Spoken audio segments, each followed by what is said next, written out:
ونشهد أن سيدنا وسندنا وحبيبنا وطبيب قلوبنا ومحبوبنا ومرشدنا ومولانا محمدا عبده ورسوله. أما بعد فأعوذ بالله من الشيطان الرجيم. بسم الله الرحمن الرحيم.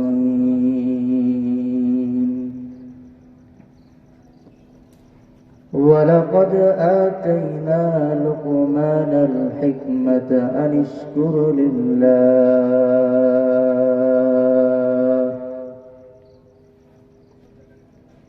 ومن يشكر فإنما يشكر لنفسه ومن كفر فإن الله غني حميد. وقال النبي صلى الله تعالى عليه وسلم: إن الله لا ينظر إلى صوركم وأموالكم ولكن ينظر إلى قلوبكم وأعمالكم،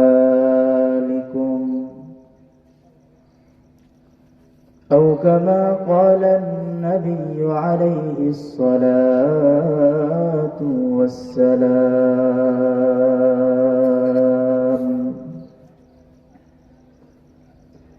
عشق محبوب खुदा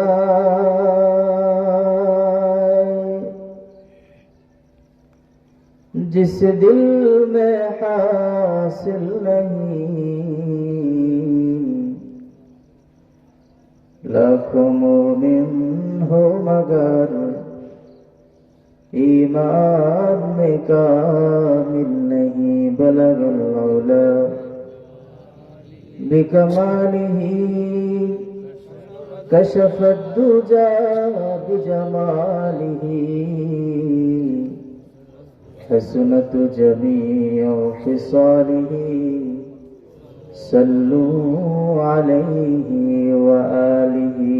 ला इलाहा इल्लल्लाह ला इलाहा इल्लल्लाह ला इलाहा इल्लल्लाह ला इलाहा इल्लल्लाह ला इलाहा इल्लल्लाह मुहम्मदुर रसूलुल्लाह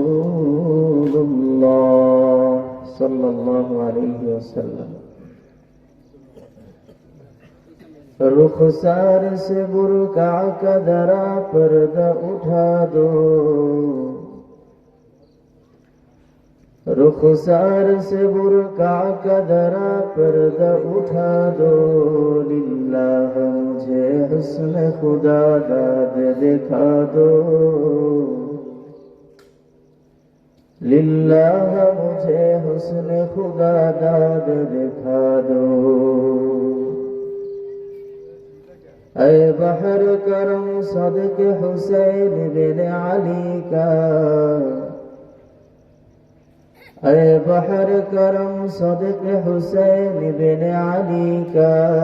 प्यासा हूँ मुझे शरबत दीदार पिला दो,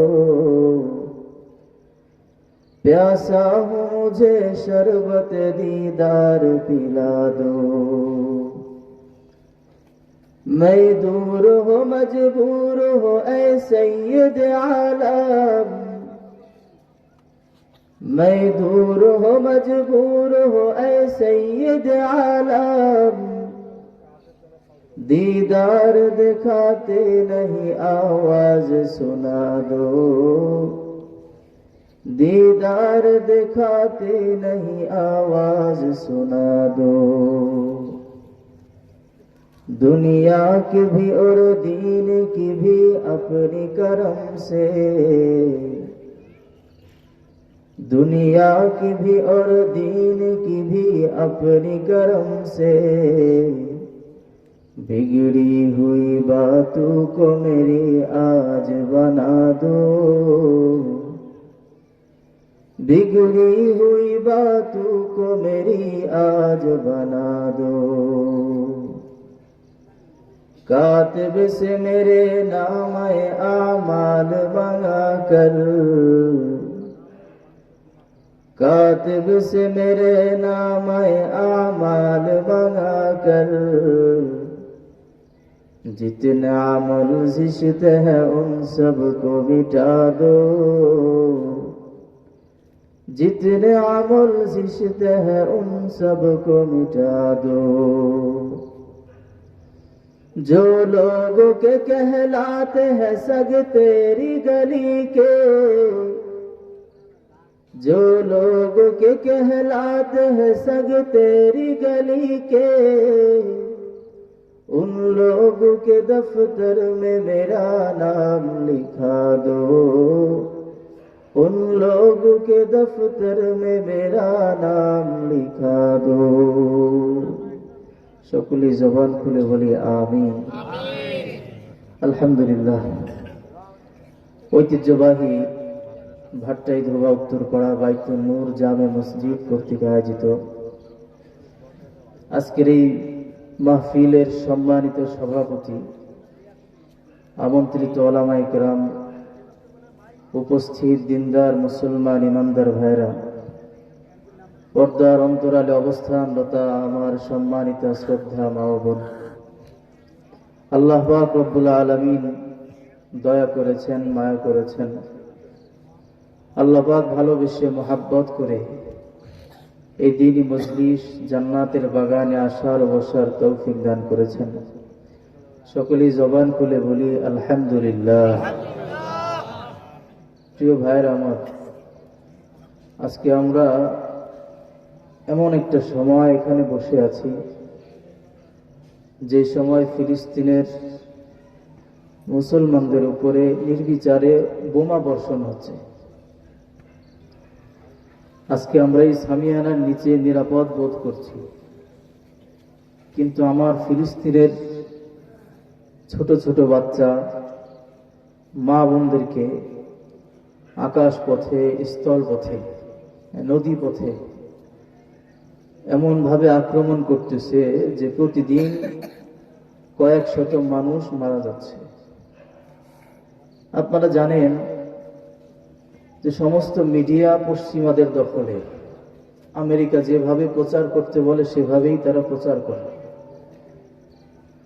তো তাদের ভাষ্য মতে আজ প্রায় 1.5 মাস যাবৎ ফিলিস্তিনের উপরে যেভাবে আক্রমণ চলতেছে, তাদের ভাষ্য মতে 14,000 ফিলিস্তিনি এই পর্যন্ত শহীদ হয়ে গেছে। কিন্তু আমাদের বিশ্বাস যে তারা যে 14,000 বলছে, আমাদের মনে হয় যে 14 না, কমপক্ষে ডাবল 28,000 ফিলিস্তিনি মনে হয় শেষ হয়ে গেছে, শহীদ হয়ে গেছে। আমাদের করণীয় কি? আমাদের যে বড় করণীয়, শুনলে অবাক হবেন যে এই ফিলিস্তিনের পাশে কম বেশি প্রায় 25টা মুসলিম রাষ্ট্র আছে।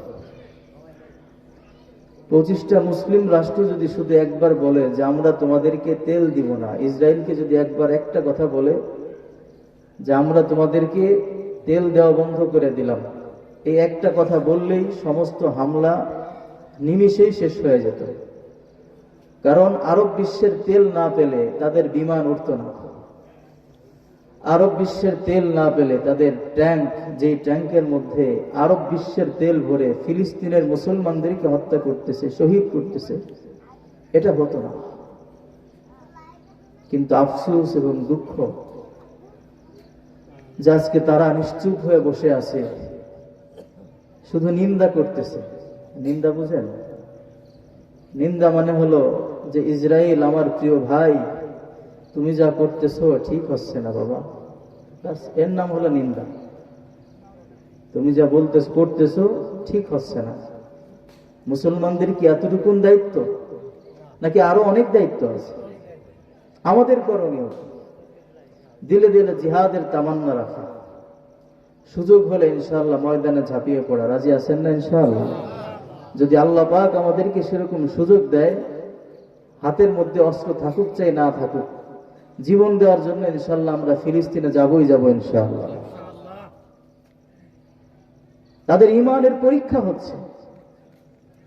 সন্তান বাবার সামনে মারা যাচ্ছে, বাবা আরেক সন্তানকে ওসিয়ত করতেছে যে আমি যদি মারা যাই, খবরদার এই গাজার ভূমি ছাড়বা না, মরতে হলে এখানেই মরবা, জিহাদ করতে করতে মরবা। তারা এরকম ওসিয়ত করতেছে। আর আমাদের ওসিয়তের ধরন কি? যে কয়েকদিন পরে তো মারাই যাব, এই গ্রামের কেউ আমার সাথে মামলা মোকদ্দমায় লড়তে পারে নাই, আমি মারা যাওয়ার পরে যেন আমার এই ঐতিহ্য ঠিক থাকে, আমার চেয়ে ফাজলামি আর বেশি কেউ করতে পারে নাই, খবরদার আমি মারা যাওয়ার পরে তোর উপরে যেন কেউ তোর চেয়ে বেশি ফাজলামি কেউ না করতে পারে। এই তো আমাদের ওসিয়ত। কিন্তু সন্তানকে কি কোনোদিন আমরা নামাজের জন্য ওসিয়ত করেছি? নামাজের জন্য নসিহত করেছি? আল্লাহকে চেনার জন্য সন্তানকে নসিহত করেছি কখন? হ্যাঁ, একবারে যদি ঠেকে যাই, এতটুকু নসিহত করি। নসিহতের ধরন বুঝাচ্ছি আপনাদেরকে। সন্তানের প্রতি অতিষ্ঠ হয়ে গেছে বাবা, পাশের রুম থেকে বলতেছে খাও খাও, জন্মের খাও খাও, টের তো পাও না কিছু, বাপের হোটেলে খাইতেছো, যে কয়দিন আসি খায় নাও, পরে না খাই মরো। এই হলো ওসিয়ত, এই হলো আমাদের নসিহত। অথচ আপনি যদি আপনার সন্তানকে আদর করে ডাক দিতেন, বাবা আজকে রাতের বেলায় আমার সাথে তুমি খানা খাবা, সন্তানকে নিজের হাতে প্লেটটা ধুয়ে নিজের হাতে ভাত বেড়ে মাছের মাথাটা সন্তানের প্লেটের মধ্যে দিয়ে আপনি যদি বলতেন বাবা খাও, আরেকটা টুকরা উঠায় দিয়ে যদি বলতেন বাবা এইটাও নাও তুমি, সন্তান কি খুশি হয় না বেজার হয় বলেন? এই অবস্থায় যদি আপনি সন্তানকে বলেন বাবা দেখো আমি তো নামাজ পড়ি, আমি তো এলাকার মধ্যে খুব মানুষ আমাকে সম্মান করে শ্রদ্ধা করে, আমি একজন হাজী সাহেব, আমি একজন গাজী সাহেব, আমাকে মানুষ এত শ্রদ্ধা করে, কিন্তু বাবা তুমি নামাজ পড়ো না, মেহেরবানি করে তুমি যদি আজকে থেকে নামাজ পড়তা, আমি বাবার দিলের মধ্যে ভালো লাগতো। একদিন, 2 দিন, 3 দিন বলবেন। আপনার কি মনে হয় এভাবে বললে সন্তান 3 দিনের পরে নামাজি হবেই হবে ইনশাআল্লাহ? হযরত লুকমান আলাইহিস সালাতু ওয়াস সালাম তার সন্তানকে নসিহত করেছিলেন। দেখেন, হযরত লুকমান কোন নবী ছিলেন না, লুকমান ছিলেন একজন ওলি, হাকিম, হিকমতওয়ালা। সন্তানকে নসিহত করেছিলেন।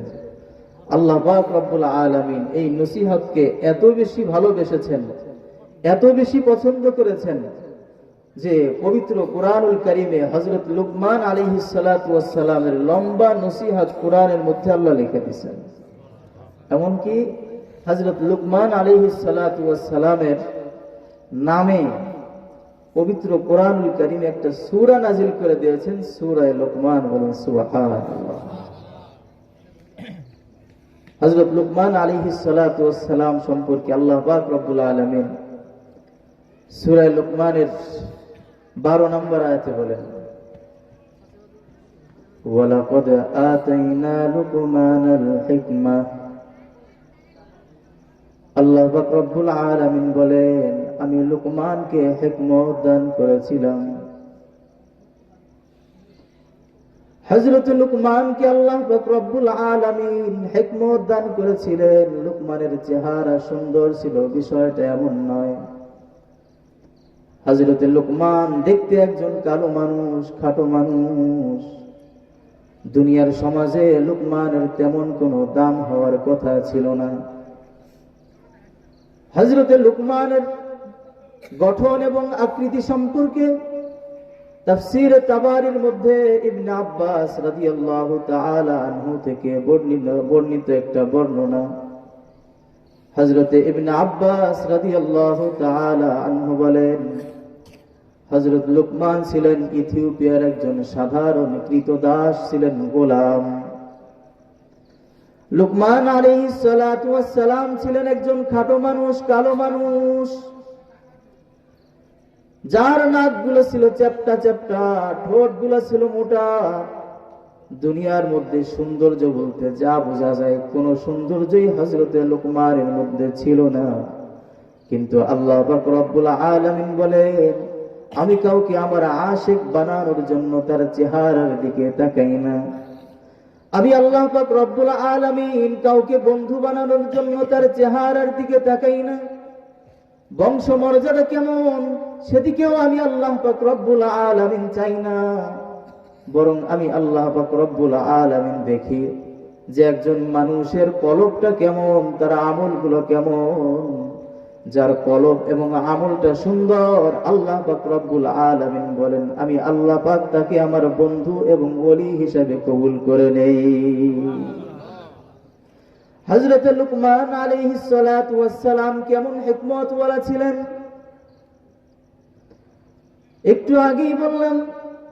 হযরত লুকমান ছিলেন একজন গোলাম। লুকমান আলাইহিস সালাতু ওয়াস সালাম যখন মালিকের ছাগল নিয়ে মাঠের মধ্যে যাইতেন, মালিকের ছাগলগুলা যখন মাঠের মধ্যে বেঁধে দিয়ে হযরত লুকমান পাহারাদারি করতেন, এমন সময় তিনি একটা লাঠির উপরে ভর করে ফাঁকা ময়দানে বয়ান করতেন। আপনারা যেমন এখন সামনে আছেন, লুকমান আলাইহিস সালামের সামনে কেউ থাকতো না, কিন্তু বয়ান শুরু করে দিতেন। বয়ান করতেছেন, কিছুক্ষণ পরে দেখা যেত বয়ানের মধ্যখানে খোলা ময়দানের মধ্যে কোথা থেকে যেন হাজার হাজার মানুষ লুকমানের সামনে একত্রিত হয়ে যেত। হযরত লুকমান আলাইহিস সালাতু ওয়াস সালাম যেই বয়ান করতেন, হাজারো মানুষ তার বয়ান শোনার জন্য পাগলের মতো অপেক্ষা করত। লুকমানের মুনিব একদিন জানতে পারলেন লুকমান নাকি অনেক জ্ঞানী মানুষ, লুকমানের বয়ান শোনার জন্য নাকি হাজারো মানুষ উপস্থিত হয়। পরীক্ষা করার জন্য একদিন লুকমান আলাইহিস সালাতু ওয়াস সালামকে তার পালের থেকে একটা ছাগল দিয়া বললেন, ও লুকমান, যাও এই ছাগলটাকে তুমি জবাই করবে এবং এই ছাগলের মধ্য থেকে সর্বোৎকৃষ্ট মানের দুইটা টুকরাকে আমার সামনে উপস্থিত করবে। হযরত লুকমান আলাইহিস সালাতু ওয়াস সালাম ওই ছাগলটাকে নিয়ে জবাই করে ওই ছাগলের মধ্য থেকে হৃৎপিণ্ড এবং জিহ্বা এই দুইটা টুকরোকে মালিকের সামনে উপস্থিত করলে মালিক তাকে আরেকটা ছাগল দিলেন। ও লুকমান, যাও এই ছাগলটাকে নিয়ে তুমি জবাই করবে এবং এই ছাগলের মধ্যখান থেকে নিকৃষ্ট মানের দুইটা টুকরা আমি মালিকের সামনে উপস্থিত করবে। হযরত লুকমান ওই ছাগলটাকে জবাই করে আগেও যেরকম হৃৎপিণ্ড এবং জিহ্বা এই দুইটা টুকরা মালিকের সামনে এনেছিলেন, পরের বারও হৃৎপিণ্ড এবং জিহ্বা এই দুইটা টুকরাই মালিকের সামনে উপস্থিত করলে। মালিক বলে, লুকমান, সবাই কয় তুমি নাকি জ্ঞানী, আমি তো দেখি যে তোমার মতো নির্বোধ আর কেউ নেই। প্রথম ছাগল দিলাম, বললাম যে উৎকৃষ্ট মানের দুইটা টুকরা আমার কাছে আনবা, তুমি আনলা হৃৎপিণ্ড এবং জিহ্বা। দ্বিতীয়বার আরেকটা ছাগল দিলাম, নিকৃষ্ট দুইটা টুকরা আনার জন্য বললাম, তুমি ওই একই জিনিস আনলা। তো একই জিনিস নিকৃষ্ট হয় আবার উৎকৃষ্ট হয়, এটা কেমনে সম্ভব? তুমি তো একটা নির্বোধ। হযরত লুকমান ডাক দিয়া বলেন, ও মুনিব, আপনি আমার থেকে ব্যাখ্যা শুনেন, আমি কেন এই কাজ করলাম। বলে, তুমি ব্যাখ্যা করো। হযরত লুকমান বলেন, ও মুনিব, যদি কোনো বস্তুর কলব এবং জবান যদি ঠিক হয়ে যায় তাহলে মানুষটাই সুন্দর হয়ে যায়, আর যদি কোনো বস্তুর কোনো মানুষের কলব এবং জিহ্বাটা নষ্ট হয়ে যায় তাহলে মানুষটাই চূড়ান্ত পর্যায়ের নষ্ট হয়ে যায়। ভাইরা আমার, বন্ধুরা আমার, একথাই নবী করিম সাল্লাল্লাহু আলাইহি ওয়াসাল্লাম সহিহ বুখারীর 2051 নম্বর হাদিসের মধ্যে বলেন, আলা ওয়া ইন্না ফিল জাসাদি মুযগা, ইযা সালুহাত সালুহাল জাসাদু কুল্লু ওয়া ইযা ফাসাদাত ফাসাদাল জাসাদু কুল্লু আলা ওয়া হিয়াল কলব। পয়গম্বর আরবি বিশ্বনবী বলেন, ও আমার উম্মতেরা, ভালো করে শোনো, খুব খেয়ালের সাথে শোনো। প্রত্যেকটা মানুষের মধ্যে একটা গোশতের টুকরা আছে। ইদা সালুহাত সালুহাল জাসাদু কুল্লু, যদি ওই গোশতের টুকরাটা ভালো হয়ে যায় তাহলে পুরা মানুষটাই ভালো হয়ে যায়। ওয়া ইদা ফাসাদাত ফাসাদাল জাসাদু কুল্লু, আর যদি ওই গোশতের টুকরাটা খারাপ হয়ে যায় তাহলে গোটা মানুষটাই খারাপ হয়ে যায়। জানো নাকি সেই গোশতের টুকরাটার নাম কি? বলে সেই গোশতের টুকরাটার নাম হলো আলা ওয়া হিয়াল কলব, ওই গোশতের টুকরাটার নাম হলো কলব। এজন্য মুসলমান ভাইরা আমার, বন্ধুরা আমার, আল্লাহ পাক রব্বুল আলামিন কাউকে জ্ঞানী বানানোর জন্য তার চেহারার দিকে তাকান না। হযরতে লুকমানের চেহারা বড় সুন্দর ছিল না, কিন্তু হযরতে লুকমানের কলবটা বড় সুন্দর ছিল। এজন্য আল্লাহ পাক রব্বুল আলামিন হযরতে লুকমান কালো হওয়া সত্ত্বেও তাকে এমন দামি বানিয়েছিলেন, এমন দামি বানিয়েছিলেন যে হযরত লুকমান ওই জামানার সবচেয়ে বড় হাকিম এবং জ্ঞানী ছিলেন। হিকমত কাকে বলে জানেন নাকি? একটা হলো ইলম আর একটা হলো হিকমত। ইলম এবং হিকমত অর্থ কাছাকাছি, কিন্তু কিছু পার্থক্য আছে। ইলম মানে হলো জানা, আর হিকমত মানে হলো প্রজ্ঞার সাথে জানা। যেমন উদাহরণ দিলে বুঝবেন, এখানে দুইটা মানুষ দাঁড়ায় আছে, খেয়াল করেন। তো একজন মানুষকে আপনি ডাক দিলেন যে ভাই তুমি আমার কাছে আসো।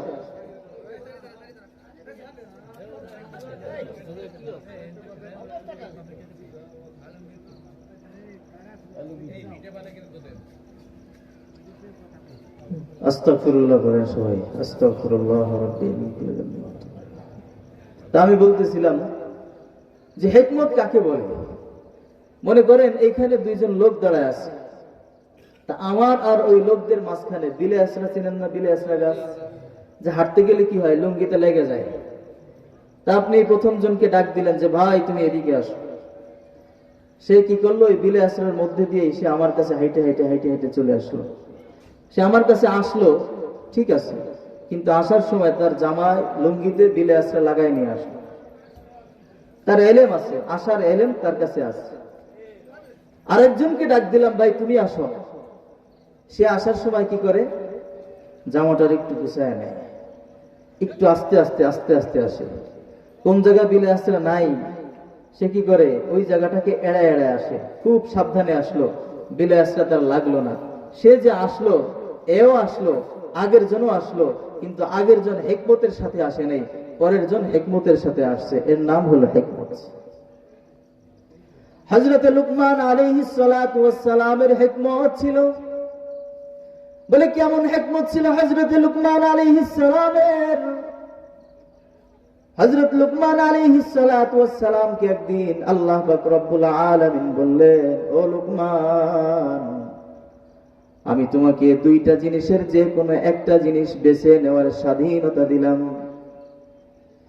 কি সেই দুইটা জিনিস? আল্লাহ পাক রব্বুল আলামিন লুকমানকে বললেন, ও লুকমান, দুইটা জিনিসের একটা জিনিস নাও, হয় নবুয়ত নাও নাইলে হিকমত নাও। হযরত লুকমান আলাইহিস সালাতু ওয়াস সালাম বললেন, আল্লাহ আমি নবুয়ত নিব না, আপনি আমাকে হিকমত দান করেন। প্রশ্নকারী প্রশ্ন করে বলল, লুকমান, নবুয়তের মর্যাদা তো অনেক বেশি, কারণ দুনিয়ার মধ্যে সবচেয়ে শ্রেষ্ঠ মানুষ হলো নবীগণ। নবীগণের কোনো গুনাহ নাই, নবীগণ বিনা হিসাবে জান্নাতে যায়। দুনিয়ার মধ্যেও নবীদের দাম যেমন, কবরে যাওয়ার পরেও নবীদের দাম তার চেয়ে আরো কোটি গুণে বেশি। কিন্তু আল্লাহ পাক রব্বুল আলামিন তোমাকে হিকমত দান করতে চাই, নবুয়ত দান করতে চাইলেন, তুমি কেন নিলা না?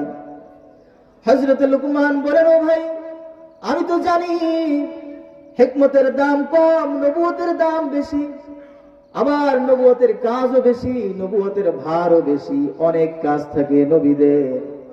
আল্লাহ পাক রব্বুল আলামিন আমাকে জিজ্ঞাসা করেছেন যে তুমি কোনটা নিবা, কিন্তু আল্লাহ পাক রব্বুল আলামিন যদি আমাকে কোনো কিছু জিজ্ঞাসা না করে বলতেন যে আমি তোমাকে নবুয়ত দিলাম, আমি লোকমান নির্দ্বিধায় আল্লাহর পক্ষ থেকে নবুয়তি গ্রহণ করে নিতাম। কারণ যদি আমি আল্লাহর পক্ষ থেকে নির্ধারিত নবুয়তি নিয়ে নিতাম, তাহলে এটা কেমন যেন আল্লাহর পক্ষ থেকে নবুয়তি আসছে, আর যেটা আল্লাহর পক্ষ থেকে আসে সেটার জিম্মাদারি স্বয়ং আল্লাহই নিয়ে নেন। কিন্তু আল্লাহ পাক রব্বুল আলামিন যখন বললেন যে তুমি নবুয়ত নিবা নাকি হিকমত নিবা, এখন যদি আমি আল্লাহ পাক রব্বুল আলামিনকে বলি আল্লাহ আপনি আমাকে নবুয়ত দান করেন, তাহলে কেমন যেন আমি আল্লাহর কাছ থেকে নবুয়তিটা চেয়ে নিলাম, আর যে জিনিসটা আমি নিজের ইচ্ছায় নিলাম ওই কাজের সমস্ত দায়িত্বভার আমার নিজের উপরে বর্তায়। এজন্য আমি চিন্তা করলাম যে আমার নিজে চেয়ে নিজের উপর এত বড় দায়িত্ব আমি নাও পালন করতে পারি, এজন্য নবুয়ত চাই না, আল্লাহ আপনি আমাকে হিকমত দান করেন। সুবহানাল্লাহ। হযরত লুকমান কত বড় হিকমতওয়ালা ছিলেন। মুসলমান ইমানদার ভাইয়েরা আমার, বন্ধুরা আমার, একথাই আল্লাহ পাক রব্বুল আলামিন পবিত্র কুরআনুল কারীমের মধ্যে বলেন, ওয়ালাকাদ আতাইনা লুকমানাল হিকমাতা আনিশকুরু লিল্লাহ ওয়া মান ইয়াশকুরু ফাইন্নামা ইয়াশকুরু লিনাফসিহি। আমি আমার লুকমানকে হিকমত দান করার পরে লুকমানকে বললাম, ও লুকমান, তুমি আমার শুকরিয়া আদায় করো, কারণ যেই ব্যক্তিকে আমি নিয়ামত দান করি সেই ব্যক্তি যদি শুকরিয়া আদায় করে আমি আল্লাহ পাক রব্বুল আলামিন তার নিয়ামতকে বাড়ায় দেই। সুবহানাল্লাহ। অন্য আয়াতের মধ্যে আল্লাহ বলেন, লাইন শাকারতুম লাযীদান্নাকুম ওয়া লাইন কাফারতুম ইন্না আযাবী লাশাদীদ। আমি আল্লাহ পাক রব্বুল আলামিন যদি তোমাকে নিয়ামত দান করি আর ওই নিয়ামতের শুকরিয়া আদায় যদি তুমি করো, আমি আল্লাহর পক্ষ থেকে তোমার নিয়ামতটাকে আরো বাড়ায় দেই। সুবহানাল্লাহ। আর যদি তুমি নিয়ামতের না শুকরিয়া করো, আমি আল্লাহর আযাব তো দিবই দিব, এবং তোমার থেকে আমার দেওয়া ওই নিয়ামতটাকে ছিনায় নিব। হযরত সাঈদ ইবনুল মুসাইয়িব রাহমাতুল্লাহি আলাইহি একজন তাবেঈ ছিলেন। সাঈদ ইবনুল মুসাইয়িব রাহমাতুল্লাহি আলাইহির কাছে একজন লোক আসলো, কালো মানুষ, একটা মাসআলা জিজ্ঞাসা করার জন্য আসছে। সাঈদ ইবনুল মুসাইয়িব রাহমাতুল্লাহি আলাইহি ওই কালো মানুষটাকে বলতেছে, ও ভাই, মন খারাপ করো না, তুমি যে কালো মানুষ এজন্য নিজেকে হীন মনে করো না, তুচ্ছ মনে করো না, কারণ এই দুনিয়ার মধ্যে এমন তিনজন কালো মানুষ ছিলেন যারা দুনিয়ায় কালো কিন্তু আল্লাহর কাছে অনেক ভালো। এদের মধ্যে ছিলেন হযরতে বেলাল রাদিয়াল্লাহু তাআলা আনহু, একজন কালো মানুষ ছিলেন। হযরতে ওমর ফারুক রাদিয়াল্লাহু তাআলা আনহুর একজন গোলাম ছিলেন হযরতে মাহজা রাহমাতুল্লাহি রাদিয়াল্লাহু তাআলা আনহু। বলে সেও কালো মানুষ ছিলেন কিন্তু আল্লাহর কাছে দামি ছিলেন। হযরতে লুকমান আলাইহিস সালাতু ওয়াস সালাম কালো মানুষ ছিলেন কিন্তু আল্লাহর কাছে দামি ছিলেন। হযরতে বেলাল রাদিয়াল্লাহু তাআলা আনহু আল্লাহর কাছে কেমন দামি ছিলেন, এখানে এমন কেউ নাই হযরতে বেলালের ঘটনা কেউ শুনেন নাই এমন কেউ নাই। প্রতিটি মাহফিলে বেলালের আলোচনা হয়, বক্তাদের জবান দিয়ে হযরতে বেলালের আলোচনা হয়। বলে সারা রাত যদি বেলালের আলোচনা করি, বেলালের আলোচনা শেষ করা যাবে না। ছোট্ট একটা গল্প বলি। হযরতে বেলাল রাদিয়াল্লাহু তাআলা আনহু একজন কালো মানুষ ছিলেন, দেখতে সুন্দর ছিল না। ইথিওপিয়ার একজন সাধারণ কৃতদাস ছিলেন হযরতে বেলাল। আল্লাহর নবীর দরবারে যখন হযরতে বেলাল আসলেন, হযরতে বেলালের কোন আত্মীয় স্বজন কেউ ছিল না মদিনার মধ্যে। হযরতে বেলাল এতিমের মতো মদিনার মধ্যে আসছেন, তিনি একজনের গোলাম ছিলেন, ওই ঘটনার দিকে যাব না। হযরত বেলাল রাদিয়াল্লাহু তাআলা আনহুকে নবীজির একান্ত পিএস বানিয়েছিলেন, পিএস, পার্সোনাল সেক্রেটারি। এবং হযরত বেলাল রাদিয়াল্লাহু তাআলা আনহুকে মসজিদে নববীর মুয়াজ্জিন বানিয়েছিলেন। ভাই, মাহফিলের পাশে আপনারা কারা ভাই? আপনাদেরকে এখানে চিল্লাচিল্লি করার খুব দরকার।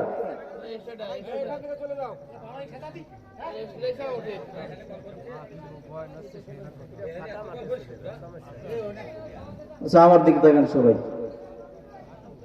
সবাই একটু তাকবীর দেন। আল্লাহু আকবার। আরো জোরে বলেন আল্লাহু আকবার। আর একটু চিল্লায় বলা যাবে না? মাশাআল্লাহ। যেখানে আল্লাহর নামে তাকবীর দেওয়া হয়, শয়তান সেখান থেকে পালায়। দোয়া করেন যেন আমাদের এখান থেকে শয়তান পালায় যায়, বলেন আমিন। ভাইরা আমার, বন্ধুরা আমার, হযরত বেলাল রাদিয়াল্লাহু তাআলা আনহু ছিলেন একজন কালো মানুষ। মসজিদে নববীর মুয়াজ্জিন ছিলেন হযরত বেলাল। আমরা তো মনে করি বেলালের কণ্ঠ বড় সুন্দর ছিল, না না। হযরত বেলাল যেমন একজন কালো মানুষ ছিলেন, তিনি ছিলেন অনারব, আরব দেশের বাসিন্দা ছিল না। এজন্য হযরত বেলালের জবান দিয়ে আরবি উচ্চারণ করা বড় কঠিন ছিল। আযানের মধ্যে যেমন আমরা বলি আশহাদু আল্লা ইলাহা ইল্লাল্লাহ, হযরত বেলাল শিন উচ্চারণ করতে পারতেন না, তিনি আযানের মধ্যে বলতেন আশহাদু আল্লা ইলাহা ইল্লাল্লাহ। মদিনার মধ্যে যখন মুসলমানদের সংখ্যা বাড়তে লাগলো, সাহাবায়ে কেরাম নবীজিকে পরামর্শ দিয়ে বললেন, ইয়া রাসূলুল্লাহ, ইয়া হাবিবাল্লাহ, এখন তো অনেক ভালো ভালো গোত্রের লোকেরা ইসলাম ধর্ম গ্রহণ করতে শুরু করেছে। অনেকেই বলা বলি করে মুসলমানদের আযান অত্যন্ত দামি, অত্যন্ত দামি। আর এই দামি আযানটাকে একজন তুতলার দায়িত্বে দিয়ে দিছে। ওই তুতলা আশহাদু আল্লাহ বলতে পারে না, তারা বলে আশহাদু আল্লা ইলাহা ইল্লাল্লাহ। নবীজিকে প্রস্তাব দিয়ে বলেন, ইয়া রাসূলুল্লাহ, ইয়া হাবিবাল্লাহ, হযরত বেলালের পরিবর্তে একজন সুমধুর কণ্ঠের অধিকারী একজন সাহাবীকে মুয়াজ্জিনের দায়িত্ব দিয়ে দাও হোক। নবীজি বললেন, হ্যাঁ, তোমরা ঠিকই বলেছো। এশার নামাজের পরে হযরত বেলালকে ডাক দিয়া বলতেছেন, ও বেলাল, আগামীকাল ফজরের থেকে তোমার আর আযান দেওয়া লাগবে না, তোমাকে আযান দেওয়া থেকে বরখাস্ত করা হলো।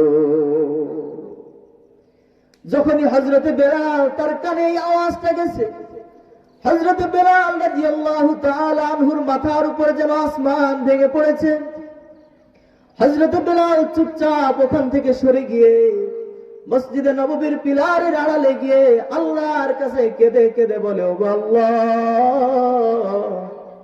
আমি বেলালের কোনো যোগ্যতা ছিল না, আমি বেলালের কোনোই যোগ্যতা ছিল না।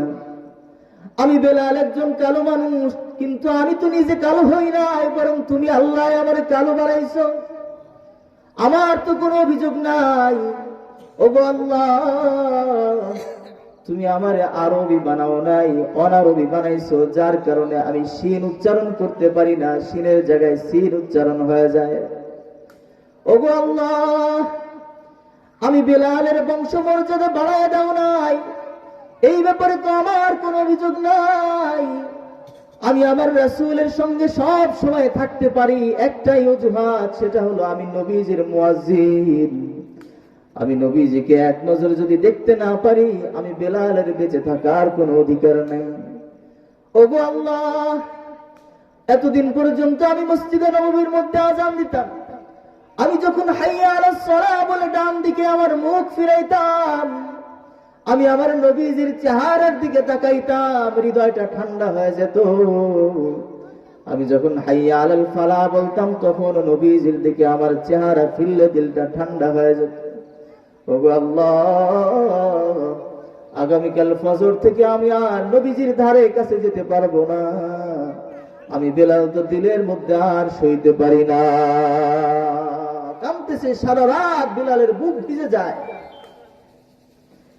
এদিক দিয়ে ফজরের যখন আযানের সময় হলো, নতুন মুয়াজ্জিন মসজিদে নববীর মধ্যে আযান দেওয়া শুরু করলেন। সমস্ত মানুষ অধীর আগ্রহে আযান শুনতেছেন। সব মানুষের দিলের মধ্যে মজার সাথে আযান শুনতেছেন যে আজকে ফজরের আযান খুব সুরেলা কণ্ঠে উচ্চারিত হচ্ছে।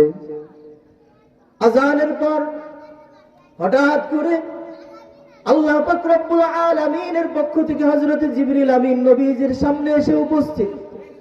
বলে, ইয়া রাসূলুল্লাহ, ইয়া হাবিবাল্লাহ, আজকে কি মসজিদে নববীতে ফজরের আযান হয় নাই? নবীজি বলেন, কি বলো? মসজিদে নববীতে আজকে আরো সুন্দর আযান হয়েছে, বিলালের কি উচ্চারণ সুন্দর না, এজন্য আমরা তাকে বরখাস্ত করেছি। বলে, ইয়া রাসূলুল্লাহ, ইয়া হাবিবাল্লাহ, প্রতিদিন যখন হযরতে বেলাল 5 ওয়াক্ত আযান দেয়, আল্লাহ পাক রব্বুল আলামিন ওই আরশে মুআল্লায় বসে সমস্ত ফেরেশতাদের সঙ্গে হযরতে বেলালের আযান উপভোগ করে। আল্লাহু আকবার বলেন। হযরতে বেলাল জমিনে আযান দেয়, কিন্তু আল্লাহ পাক ওই আরশে মুআল্লায় বসে হযরতে বেলালের আযান শুনতে থাকেন খুব আগ্রহ করে। ইয়া রাসূলুল্লাহ, ইয়া হাবিবাল্লাহ, আল্লাহ পাক রব্বুল আলামিন আজকে আমাকে পাঠিয়েছেন। ও জিবরিল, যাও মসজিদে নববীর মধ্যে কেন আযান হলো না একটু শুনে আসো। আল্লাহ নবী বলেন, ও জিবরিল, আমার আর বুঝতে বাকি নাই। ও বেলাল, তুমি কোথায়? তাড়াতাড়ি আসো। আমার সুরেলা কণ্ঠের অধিকারী মুয়াজ্জিনের দরকার নাই, তুমি বেলালের তুতলা কণ্ঠে আমি আযান শুনতে চাই। আল্লাহু আকবার। ভাইরা আমার, বন্ধুরা আমার, নবীজি সাল্লাল্লাহু আলাইহি ওয়াসাল্লাম যখন মেরাজে গমন করলেন, হযরত জিবরিল আমিনের সঙ্গে নবীজি হাঁটতেছেন। নবীজির সামনে কেমন যেন একটা হাঁটার আওয়াজ শোনা যায়, কে যেন নবীজির সামনে হাঁটে। হযরত জিবরিল আমিনকে জিজ্ঞেস করে, ও জিবরিল আমিন, আমার সামনে যেন কার হাঁটার আওয়াজ পাওয়া যায়, কে আমার সামনে হাঁটে? হযরত জিবরিল আমিন বলেন, ইয়া রাসূলুল্লাহ, ইয়া হাবিবাল্লাহ, আপনার সামনে তো আর কারো হাঁটার আওয়াজ শোনা যায় না। ওই হাঁটার আওয়াজ কোন ফেরেশতার না, ওই হাঁটার আওয়াজ হলো আপনার বেলালের। জমিনের মধ্যে বেলাল হাঁটে, আর আসমানের মধ্যে তার হাঁটার আওয়াজ পাওয়া যায়। ভাইরা আমার, বন্ধুরা আমার, আমি যেটা বুঝাইতে চাইলাম, হযরতে বেলাল দেখতে কোনো সুন্দর মানুষ ছিলেন না, কালো মানুষ, কিন্তু বেলালের দাম আসমানে বাড়িয়ে দিয়েছেন কে? আরো জোরে বলেন, কে? আল্লাহর নাম নিলে সওয়াব হয় না গুনাহ? কেমন সওয়াব হয়? আল্লাহর নামের জিকির করলে জান্নাত পাওয়া যায়। এখন বলবেন যে হুজুর, জান্নাত তো পাওয়া যায়, আপনি কোন? কিন্তু জান্নাত তো আমরা দেখি নাই, এই জন্য দিলের মধ্যে জান্নাতের আগ্রহ তেমন জমে না। যদি দেখতাম তাহলে বুঝতাম। এজন্য নবীজি বলেন, তোমরা যদি জান্নাত দেখতা, দুনিয়ার সব কাজকর্ম ছেড়ে দিতা, যে আল্লাহ জান্নাত চাই, কি কাজ করতে হবে তাই বলেন। ইমাম সাহেবের কাছে দৌড়াইতেন, হুজুর জান্নাত চাই, কি করতে হবে তাই বলেন। চাকরি ছেড়ে দিব, দিলাম ছেড়ে। ব্যবসা ছাড়তে হবে, দিলাম ছেড়ে। হুজুর জান্নাত দেখছি, জান্নাতে যাইতেই হবে আমার। দেখি নাই, তাই আমাদের আগ্রহ নেই। ছোট্ট একটা গল্প বলি। খলিফা হারুনুর রশিদের নাম শুনছেন না? খলিফা হারুনুর রশিদ ন্যায়পরায়ণ একজন বাদশা ছিলেন। তার স্ত্রীর নাম ছিল জুবায়েদা। তিনিও বড় আল্লাহ ওয়ালি ছিলেন। তার ঘরের মধ্যে, জুবায়েদার ঘরে, প্রত্যেক দিন কুরআনুল কারীম তেলাওয়াত করতেন। 1000 হাফেজাকে বেতন দিয়ে, ঘরের মধ্যে তেলাওয়াত যেন জারি থাকে, এরকম 100 হাফেজাকে বেতন দিয়ে তার ঘরের মধ্যে কুরআনুল কারীমের তেলাওয়াত জারি রাখতেন। একদিন হযরত খলিফা হারুনুর রশিদ তিনি একদিন ঘুরতে বের হলেন স্ত্রীকে নিয়ে। যাচ্ছেন, তার যুগে একজন মাবজুব হালাতের আল্লাহ ওয়ালা ছিল, যার নাম ছিল বাহলুল। হঠাৎ নদীর পরে হাঁটতে হাঁটতে দেখে যে বাহলুল বালু দিয়ে কি যেন ঘর বানায়। জিজ্ঞেস করে, বাহলুল কি বানাও? বলে, বাদশা নামদার ঘর বানাই, মাটির ঘর। কি করবা? বলে, বিক্রি করবো। কয় টাকা? বলে, স্যার 1 টাকা। কিনবেন আপনি? বলে, 1 টাকা দিয়ে কিনলে আমার কি লাভ? বালির ঘর কি উঠায় নিয়ে ঘরে নিয়ে যেতে পারবেন? আর আমার কি লাভ? বলে আমি তাহলে আপনার জন্য দোয়া করব, আল্লাহ যেন আপনার জন্য জান্নাতের মধ্যে বালাখানা তৈরি করে দেন। খলিফা হারুন রশিদ বলেন, আরে ও তো একটা পাগল, ও কি কয় না কয়, ওর কথা বিশ্বাস করা যায় না। উনি সামনের দিকে হাঁটা শুরু করছে। পেছন দিক দিয়ে তার স্ত্রী জুবাইদা হাইটে হাইটে আসতেছে। এই বাহলুল, কি করো তুমি? বলে মাটির ঘর বানাই, বিক্রি করবো, 1 টাকা কিনবেন? বলে এই ঘর কিনলে আমার কি হবে? বলে আপনার জন্য আল্লাহর কাছে দোয়া করবো যেন আল্লাহ জান্নাতের মধ্যে একটা বালাখানা তৈরি করে দেন আপনার জন্য। বলে ঠিক আছে, নাও 1 টাকা, ঘরটা আমার দিয়ে দাও। ঘর দিয়ে দিছে, দোয়া করে দিছে আল্লাহর কাছে। পরের দিন রাতের বেলায় খলিফা হারুন রশিদ স্বপ্নে দেখে যে কিয়ামত কায়েম হয়ে গেছে, হিসাব নিকাশ হয়ে গেছে, জান্নাতের ফয়সালা খলিফা হারুন রশিদের জন্য আল্লাহ বরাদ্দ দিয়ে দিছে। তো জান্নাতের মধ্যে ঘুরতেছেন ঘুরতেছেন, অনেক সময় আছে না নিজের ঘরের বাইরে ঘুরে, শহরের মধ্যে ঘুরে না, জান্নাতের মধ্যে খলিফা হারুন রশিদ ঘুরতেছেন।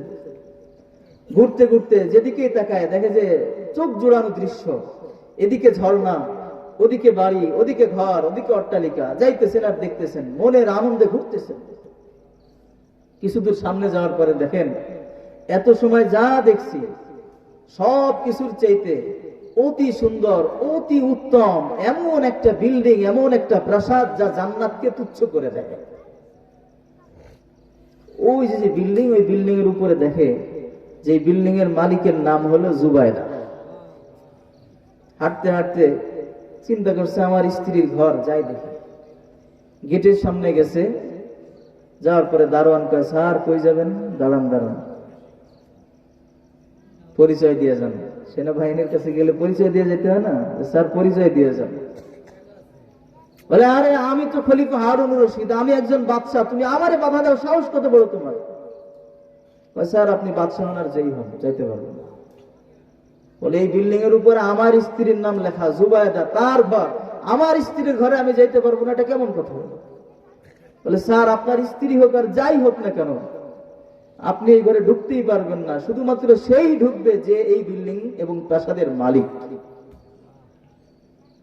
খলিফা হারুন রশিদের ঘুম ভেঙে গেছে। ওই যে মনে আছে না, 1 টাকার ঘর কেনে নাই, জুবাইদা কিনছিল।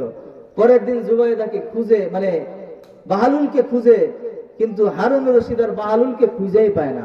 খুঁজতে খুঁজতে অনেক দূরে যায় দেখে বাহালুল মাটি দিয়ে ঘর বানায়। এই বাহালুল, পেয়ে গেছি তোমারে, বিক্রি করবা ঘর? হ্যাঁ স্যার বিক্রি করবো। না ওই যে 1 টাকা নাও। না স্যার, এই ঘরের দাম 1 টাকা গতকালকে ছিল, আজকে আর এই ঘরের দাম 1 টাকা নাই। বলে কত দাম?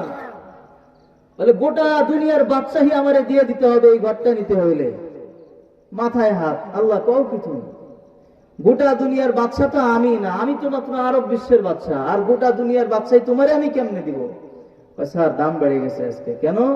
বলে কালকে তো না দেখা 1 টাকায় কিনতেও চান নাই, আর আজকে রাত্রে তো আপনি দেখে আসছেন, যার কারণে এখন দাম বেড়ে গেছে, এখন আর ওই দামে পাবেন।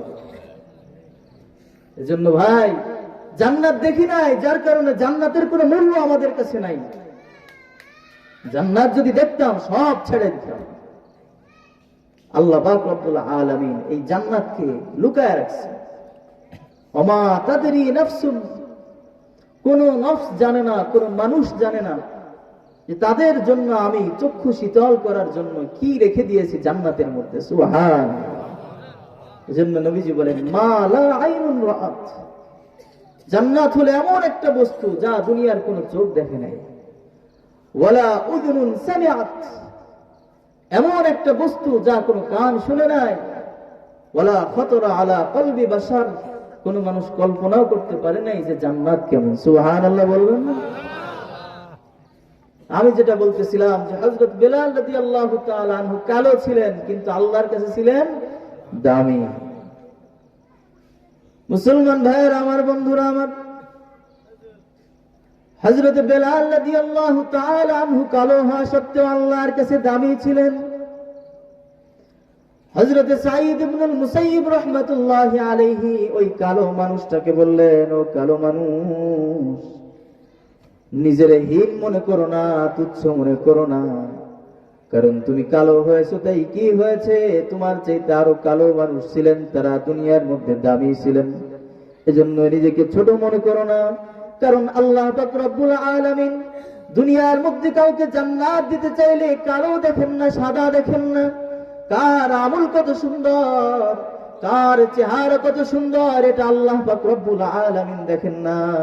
কে আলেম, কে বক্তা, কে আল্লামা, কে হাজী সাহেব, কে গাজী সাহেব, আল্লাহ পাক রব্বুল আলামিন কোন আলেমের জন্য জান্নাত বরাদ্দ করে রাখেন নাই। আল্লাহ পাক রব্বুল আলামিন কোন হাজী সাহেবের জন্য জান্নাত বরাদ্দ করে রাখেন নাই, বরং আল্লাহ জান্নাত বরাদ্দ করে রেখেছেন ওই ব্যক্তির জন্য যেই ব্যক্তি হলো মুত্তাকি তথা প্রত্যেকটা কাজ করতে আল্লাহ পাক রব্বুল আলামিনকে অন্তর থেকে ভয় করে।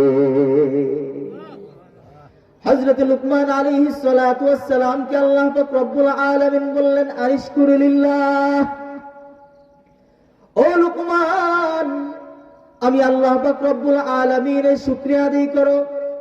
কারণ তুমি যদি শুকরিয়া আদায় করো, আমি আল্লাহ পাক রব্বুল আলামিন নিয়ামত বাড়ায় দিব। শুকরিয়া আদায় না করলে আমি আল্লাহ পাক রব্বুল আলামিন তোমার নিয়ামতকে ছিনিয়ে নিব।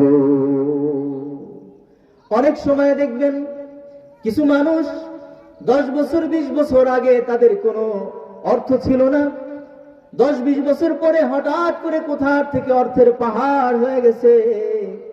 এখন আর আগের মতো ছিঁড়া জুতা পায়ে দেয় না, এখন সুন্দর জুতা পায়ে দেয়, সুন্দর পোশাক পরিধান করে, সুন্দর গাড়িতে চড়ে। আপনি যদি তাকে যা জিজ্ঞেস করেন, ভাই কি ব্যাপার, তুমি তো 20 বছর আগে এমন গরিব ছিলা, হঠাৎ করে এমন বড় লোক হয়ে গেলে, শুকরিয়া আদায় করো। বলে, বেটা কি বলিস তুই, আমি তো আমার বাপ দাদার যুগ থেকেই বড় লোক।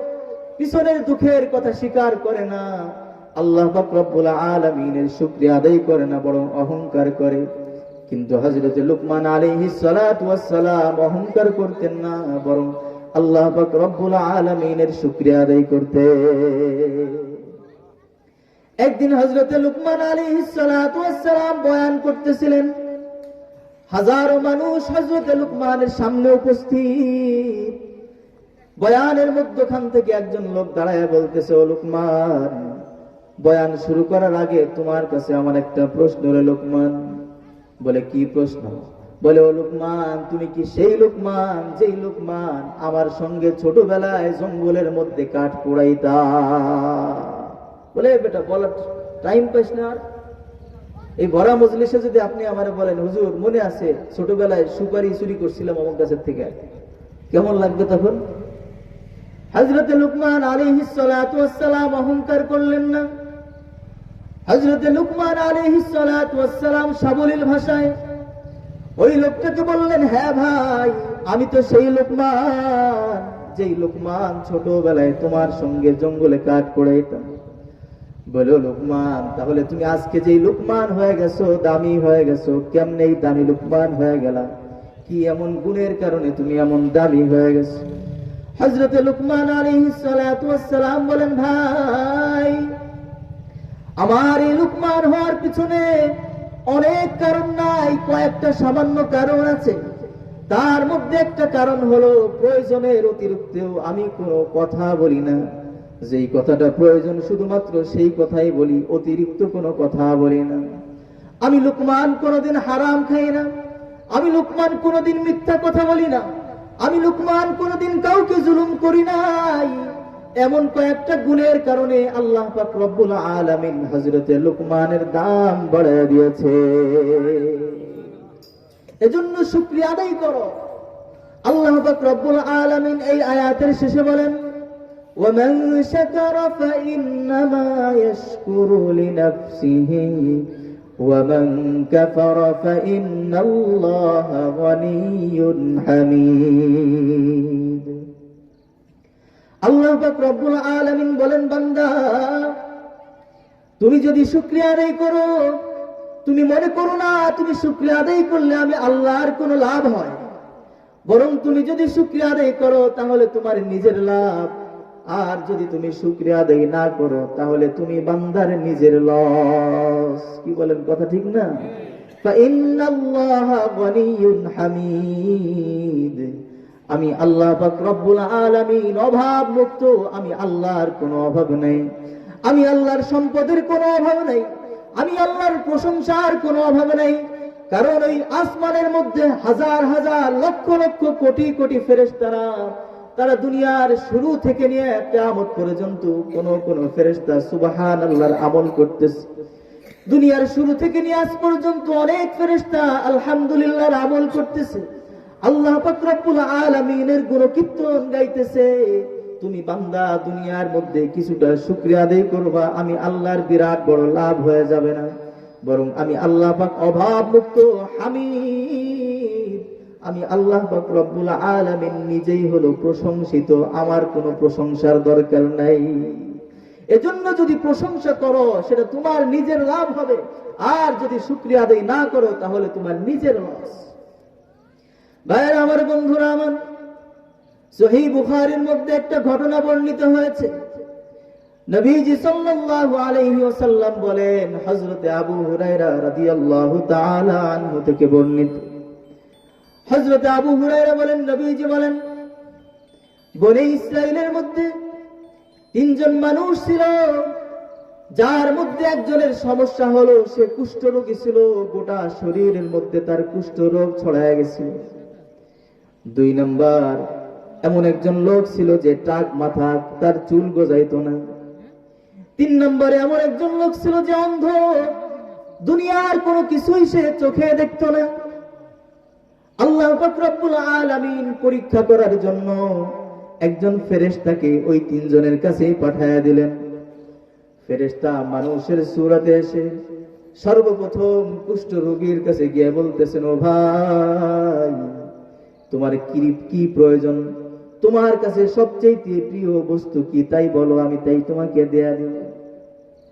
কুষ্ঠরোগী বলতেছেন, ভাই, শরীরের মধ্যে পচন ধরেছে, আর সমাজের মধ্যে আমি চলতে পারি না, সমাজের মানুষের সাথে আমি মিশতে পারি না, এজন্য সর্বপ্রথম আমার চাহিদা হলো যদি আমার এই কুষ্ঠরোগটা ভালো হয়ে যেত তাহলে আমার কাছে বড় পছন্দ হতো। ফেরেশতা হাত বুলায় দিছেন শরীরের মধ্যে, হাত বুলায় দিতে দেরি, তার কুষ্ঠরোগ ভালো হতে দেরি হয় নাই। এবার ফেরেশতা তাকে বলতেছে, ভাই, কোন সম্পদটা তোমার কাছে সবচেয়ে প্রিয়, তুমি আমাকে বলো। বলে, ভাই, আমার কাছে সবচেয়ে প্রিয় হলো উট লালন পালন করা। ফেরেশতা তাকে একটা গর্ভবতী উট দিয়া বললেন, নাও, এটাকে তোমাকে দেয়া দিলাম, আল্লাহ পাক রব্বুল আলামিন যেন তোমাকে এই উটের মধ্যে বরকত দান করে। এবার চলে গেলাম ওই টাক মাথাওয়ালার কাছে, গিয়া বলতেছেন, ও ভাই, তোমার সবচেয়ে পছন্দের বস্তু কি? বলে, ভাই, দুনিয়ার মানুষের সাথে আমি চলতে পারি না, সবাই আমাকে টাকলা বলে খেপায়, আমি দুনিয়ার সমাজের মধ্যে কোনো জায়গা পাই না, স্থান পাই না। তোমার কি চাহিদা বলো?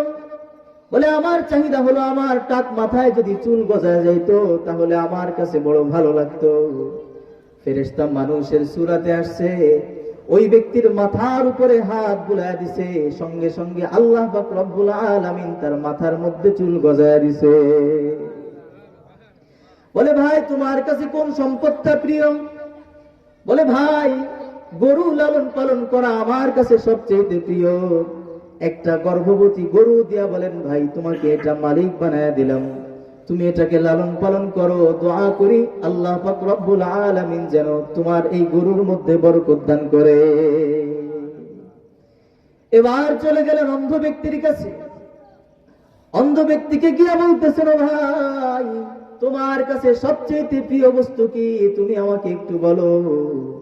অন্ধ ব্যক্তি ডাক দিয়া বলে, ভাই, আমি যে অন্ধ, দুনিয়ার কোনো কিছুই চোখে দেখি না, দুনিয়ার কোনো কিছুই আমি দেখতে পারি না, কখন সকাল হয়, কখন বিকাল হয়, কখন রাত হয়, কিছুই দেখতে পারি না, সন্তানদেরকে দেখতে পারি না, প্রিয়তমা স্ত্রীকেও দেখতে পারি না। আমার মনের চাহিদা হলো আল্লাহ পাক রব্বুল আলামিন যদি আমার দৃষ্টি শক্তি ফিরিয়ে দিতেন আমার কাছে বড় ভালো লাগতো। ফেরেশতা তার চোখের মধ্যে হাত বুলায় দিছে, সঙ্গে সঙ্গে তার চোখ ভালো হয়ে গেছে। বলেন আল্লাহু আকবার। এবার তাকে জিজ্ঞেস করতেছো, ভাই তোমার কাছে কোন সম্পদটা সবচেয়ে বেশি প্রিয়, তুমি আমাকে বলো। বলে ভাই আমার কাছে ছাগল লালন পালন করা প্রিয়। একটা গর্ভবতী ছাগল তাকে দিয়া বলতেছেন, আল্লাহ পাক রব্বুল আলামিন যেন তোমাকে এই ছাগলের মধ্যে বরকত দান করে। এভাবে ওই ফেরেশতা চলে গেলেন। কিছুদিন পর যাকে উট দেওয়া হয়েছিল তার উটের মধ্যে হাজার হাজার উট হয়ে গেল। যাকে গরু দিয়েছিলেন গরুর পালের মধ্যে হাজার হাজার গরু হয়ে গেছে। যাকে ছাগল দিয়েছিলেন ছাগলের মধ্যে হাজার হাজার ছাগল হয়ে গেছে। এবার হলো আসল পরীক্ষা। আল্লাহ পাক রব্বুল আলামিন ওই ফেরেশতাকেই আবার ভিক্ষুকের ভেষে সর্বপ্রথম কুষ্ঠ রোগীওয়ালার কাছে গিয়ে পাঠাইলেন। কুষ্ঠ রোগীর কাছে গিয়া বললেন, ও ভাই আমি তো একজন মুসাফির মানুষ, আমার পাথেও শেষ হয়ে গেছে, তোমার তো অনেক সম্পদ দেখতেছি, ও ভাই তোমার ওখান থেকে একটা উট তুমি আমাকে দান করো। বলে না ভাই আমি তো অনেক দেনা, আমার তো দান করার কোনো ক্ষমতা নাই, কারণ আমি ঋণে জর্জরিত হয়ে আছি। কয় ভাই তোমার তো আমি চিনি। বলে কেমনে ছিল? তোমার তো কিছুদিন আগেও কিছু ছিল না, কুষ্ঠ রোগী ছিল তুমি। বলে ভাই তুমি মিথ্যা কথা বলতেছো, আমার কোন রোগ টোগ ছিল না, আমার তো বাপ দাদার আমল থেকে আমি অর্থশালী, অর্থ সম্পদ তো আমার পূর্বেকার আমল থেকে। যাও যাও সময় নষ্ট করো না, অন্য জায়গায় যাও, অন্য কোথাও থেকে তুমি তোমার সাহায্য নিয়ে নাও। ফিরাই দিছে। এবার ওই ফেরেশতা ভিক্ষুকের ভেষ ধরে টাক মাথাওয়ালার কাছে গেছে, ভাই আমি একজন মুসাফির মানুষ, তুমি আমাকে কিছু সহযোগিতা করো, তোমার তো পালে হাজার হাজার গরু আছে, ওখান থেকে তুমি আমার একটা গরু দাও, আমি আমার গন্তব্যে পৌঁছাতে চাই। বলে ভাই অনেক ঋণ, সম্ভব না। বলে তোমার তো আমি চিনি, তুমি তো টাক মাথা ছিল, কিছুই ছিল না তোমার, আল্লাহ তোমারে দিছে। দূর মিয়া মিথ্যা কথা বলকে, আমার সব কিছু ছিল। এবার চলে গেলেন ওই অন্ধ ব্যক্তির কাছে গিয়ে বলতেছে, ভাই আমি একজন মুসাফির, আমার তো কোনো পাথেও নেই, তোমার ওই পালের থেকে আমাকে একটা ছাগল দাও। বলে ভাই আপনি আমার পালের থেকে যে কয়টা ছাগল মনে চায় সেই কয়টা ছাগল নিয়ে যান। ভাই কি বলবো দুঃখের কথা, একদিন আমার কিছুই ছিল না, আমি ছিলাম অন্ধ, আমার কোনো অর্থ করি ছিল না। হঠাৎ একজন ব্যক্তি এসে আমার কাছে বলল, ও ভাই তুমি কি চাও? আমি বললাম যে আমার চোখটা ভালো হয়ে গেলে আমার সব ঠিক হয়ে যাবে।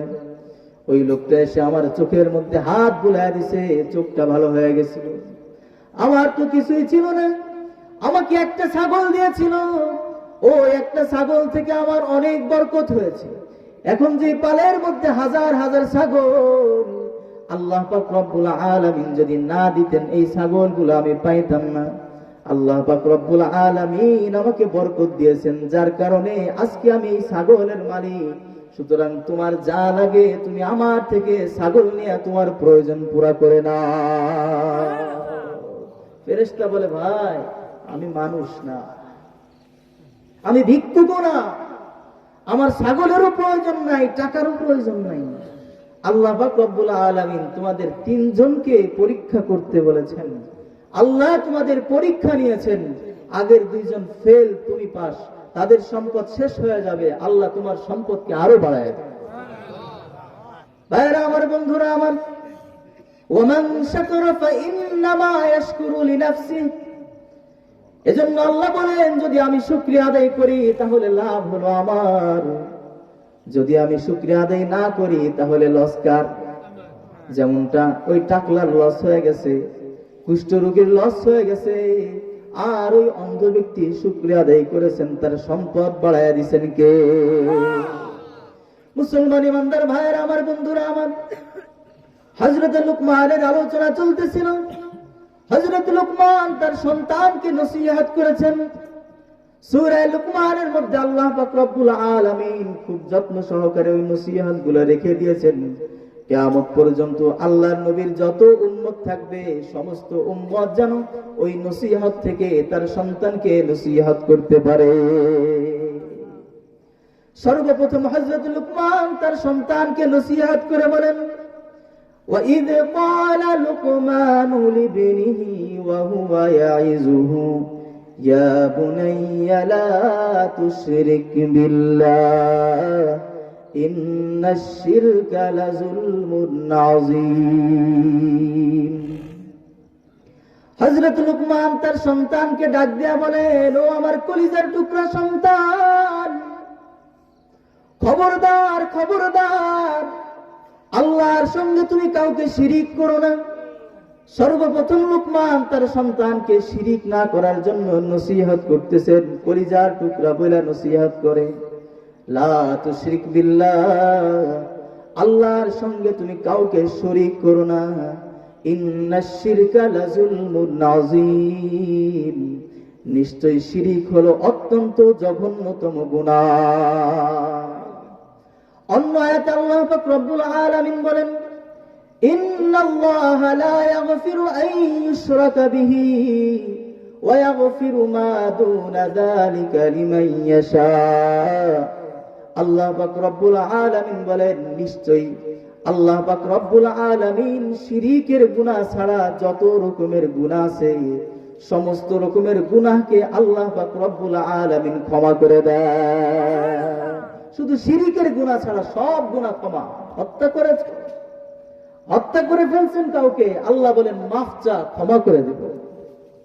জিনা করছো, এই মুহূর্তে তওবা করে নাও, আল্লাহ পাক রব্বুল আলামিন তোমার গুনাহ ক্ষমা করে দিবে। সুদ খাও, ছেড়ে দাও, এই মাহফিল থেকে নিয়ত করে নাও আমি আর সুদ খাবো না। তোমার তওবা করতে দেরি, মাফ করতে দেরি করবেন না কে? জোরে বলেন। ভাইরা আমার, বন্ধুরা আমার, হযরত লুকমান তার সন্তানকে সর্বপ্রথম নসিহত করে বলতেছিলেন, ও সন্তান, লা তুশরিক বিল্লাহ, খবরদার খবরদার আল্লাহর সঙ্গে কাউকে শিরিক করো না। অন্য আয়াতে বলেন, শিরিক ছাড়া যত গুনাহ আছে সমস্ত গুনাহ ক্ষমা করব, কিন্তু শিরিকের গুনাহ ক্ষমা করব না। এছাড়া যত রকমের গুনাহ আছে আমি আল্লাহর কাছে তওবা করো, আমি আল্লাহ তোমাকে মাফ করে দেব। কারণ আমি আল্লাহ পাক রব্বুল আলামিন হলাম মালিক ইয়াউমিদ্দিন, আমি আল্লাহ পাক রব্বুল আলামিন হলো বিচার দিবসের মালিক। কথাটা একটু ভালো করে বুঝেন, কি বলছেন? আমি আল্লাহ হলাম বিচার দিবসের মালিক। আচ্ছা বলেন তো, এখানে মালিক হবে না বিচার দিবসের বিচারক হবেন?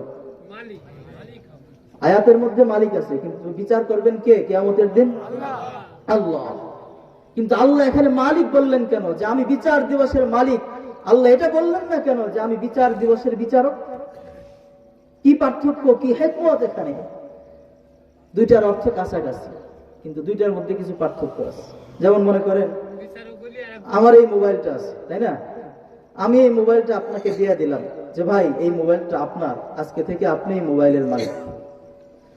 এখন আপনি চাইলে এই মোবাইলটা নিজের কাছে রাখতে পারেন, আপনি চাইলে অন্য কাউকেও দিয়ে দিতে পারেন, এই মোবাইলটা কারো কাছে বিক্রি করে দিতে পারেন। যদি এরকম কোনো কিছু করেন, আমি আপনারা কিছু বলতে পারবো?